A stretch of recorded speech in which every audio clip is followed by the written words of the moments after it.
Plus, crawling through the line, see why robots are taking a deeper look at the city's sewer system. And now, from Alaska's news source, this is the Channel 2 News 5 o'clock report.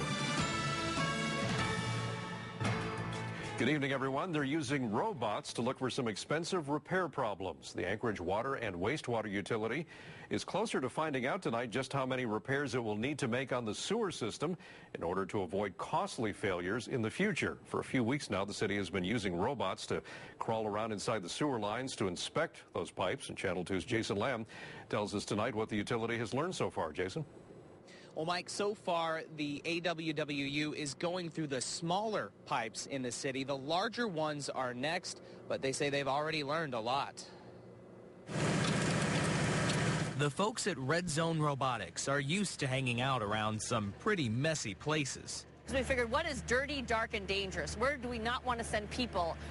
Sewers is a good example of that.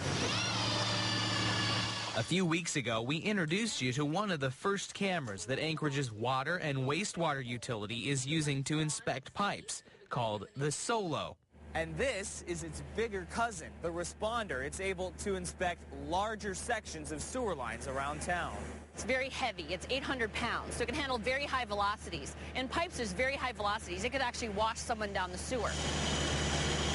The utility already has some data from its initial sewer line inspection, and the results aren't always pretty. In fact, they found this leak in the short time we were there. You know, if it gets any worse, and this could create a crack and then cause a pipe failure. One specific problem they're noticing in Anchorage's pipes: fog. That stands for fats, oils, and greases that have been poured down drains and into sewer lines, caking onto the sides. It does cause us problems in the system. We'll have backups and plugs and those kinds of things as a result of that. AWWU doesn't yet have estimates on what repairs could cost system-wide. So once we understand what condition it's in, our engineering group can go in and evaluate the best way and the most cost-effective way to make the repair to keep the line in service for many years to come. But the utility says spending the time and money searching for problems now will be less expensive for them down the line. And back live at AWWU headquarters, you won't want to miss what's coming up tonight on the News Hour. We're going to have the robot here live and in person, so we'll have a live demonstration of just what this thing can do, Mike. And hopefully if the robot finds those problems early, it can save the ratepayers and the taxpayers some money. All right, that's the idea. Channel 2's Jason Lamb reporting live tonight. Thanks. For a few weeks now, the Anchorage Water and Wastewater Utility has been inspecting its sewer lines, looking for potential problems that could mean big trouble down the line. Pretty nasty job, too. They're using some state-of-the-art technology to go underground, robots. And the company that created those robots is showing off the latest tool that the city is using. Channel 2's Jason Lamb joins us now from AWWU headquarters with a look. Jason.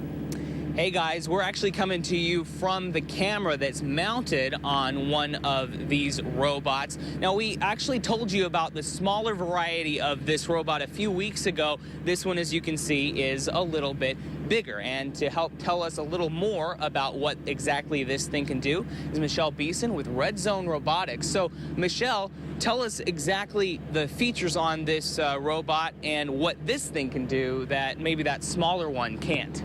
Well, this is a very special robot. Red Zone Robotics was initially a nuclear inspection company. So this is a descendant of one of our original nuclear robots back from the 80s. But in 2004, we tailored it strictly to wastewater. It's a very durable machine. It's 800 pounds.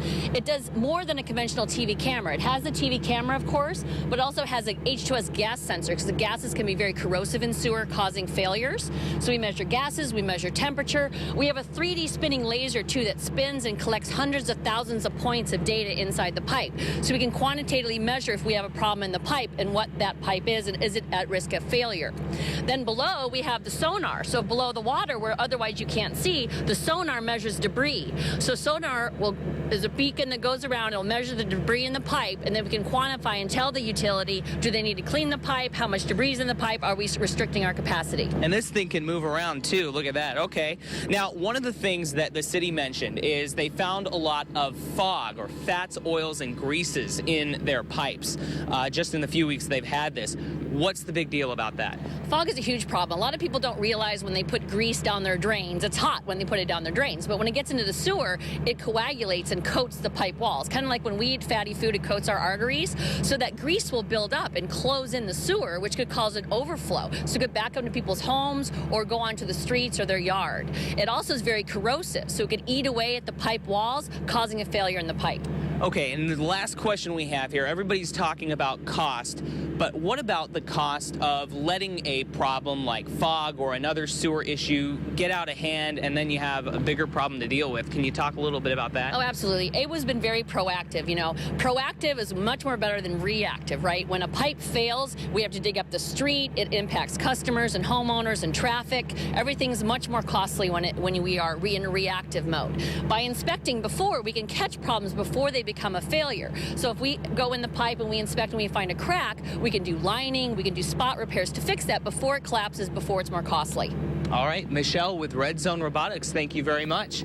And we were actually out in the field today and we saw this thing in action. We saw it actually pick up on a very small leak in one of those sewer lines, so it's already at work. Mike, Maria? Very interesting. Yeah, Jason, just one thing. If you touch the sewer robot, you have to wash your hands before you come back to the newsroom, okay?